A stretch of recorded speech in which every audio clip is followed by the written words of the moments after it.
আমরা আশা করি 2029-এ আরেকটা ছবি পাবো।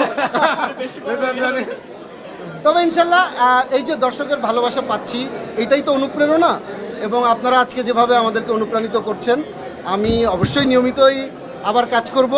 অনেক কিছুর মধ্যে দিয়ে আসলে তো যেতে হয়। এছাড়াও আপনারা জানেন যে আমি প্রডিউসিংয়ের সাথে জড়িত দীর্ঘদিন ধরে। আলফাই, এসবিএফ, আমরা সবাই মিলে বাংলাদেশের সিনেমা ইন্ডাস্ট্রিতে একটা মানে নতুন একটা মানে কি বলবো আন্দোলন নিয়ে কাজ করছি, এটা বলা যায়। কারণ দর্শক যে হলমুখী, এটা বাংলাদেশে অনেক সিনেমা একসাথে কাজ করছে জন্যই কিন্তু আসলে বাংলাদেশের মানুষ আবার নতুন করে হলমুখী হয়েছে।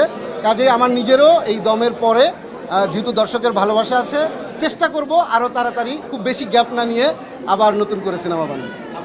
দর্শকরা তো গত 2 সপ্তাহ ধরেই দেখছে। আজকে আসলে আমাদের ইন্ডাস্ট্রির বন্ধু বান্ধব যারা আছে, আমাদের কলিগস যারা আছে, তারা সবাই দেখলো। তো এটা সত্যি, আমিও উঠে বারবার দেখছিলাম যে সবাই বুঁদ হয়ে বসে দেখছে, 1 সেকেন্ডের জন্য চোখ নড়ছে না। তো এই জিনিসটা তো একদম এটা অসাধারণ একটা অনুভূতি। না, এটা সত্যি।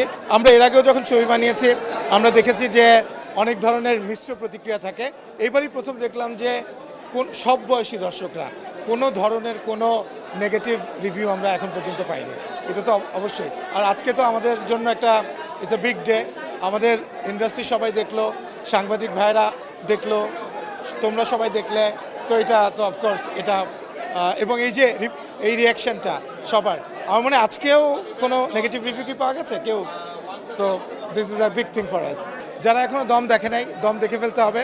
এবং আমি আগেও বলেছি যে আমরা কিন্তু একে একে করে রিলিজটা করব। আমরা প্রথমে মাল্টিপ্লেক্সে রিলিজ করেছি, 3-4 সপ্তাহ পরে আমরা বলেছিলাম যে সিঙ্গেল স্ক্রিনে সারা বাংলাদেশে আমরা রিলিজ করব। এবং আজকে কিন্তু আমি অ্যানাউন্স করে দিয়েছি যে 24শে এপ্রিল থেকে বাংলাদেশের যত হল আছে সব হলে দম থাকবে। সো সারা বাংলাদেশের মানুষ 24শে এপ্রিল থেকে কোরবানির ঈদ পর্যন্ত 1 মাস শুধু দম দেখবেন। দম ফেলার যাতে আপনারা টাইম না পান সেই ব্যবস্থা করে দেওয়া হয়েছে।